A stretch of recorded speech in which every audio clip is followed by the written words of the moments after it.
असत्य उपरे सत्यर विजय व अन्याय उपरे न्यायर विजय स्वरूप चारिआडे रावण पोड़ी उत्सव पालन कर जाइछि। नीलगिरी गड़जात अंचल में सब वर्ष भली ए वर्ष मध्य 40तम रावण पोड़ी उत्सव पालन कर जाइछि। पूर्वतन विधायक अक्षय कुमार आचार्य द्वारा रावण पोड़ी उत्सव अनुष्ठित होइथिला। नीलगिरी थाना पड़िया रे एही रावण पोड़ी उत्सव पालन कर जाइछि। एही रावण पोड़ी उत्सव रे 10,000 ऊर्ध्व लोक योगदान देइथिले। एही उत्सव रे बहु कुनी कुनी पिलांक द्वारा विभिन्न प्रकार सांस्कृतिक कार्यक्रम मध्य अनुष्ठित होई जाइछि। उत्सवर मुख्य अतिथि रावणक देहरे अग्नि संयोग करथिले।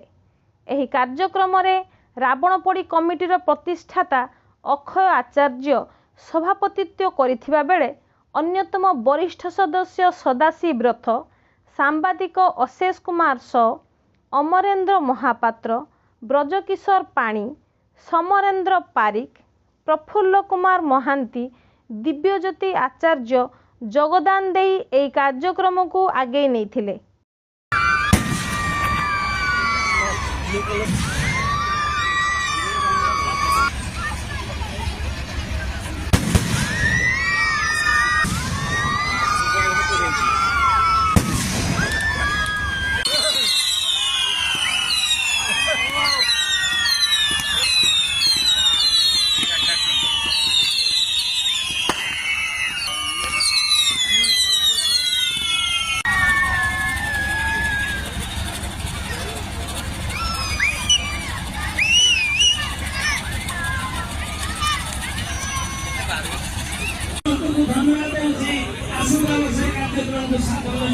धन्यवाद।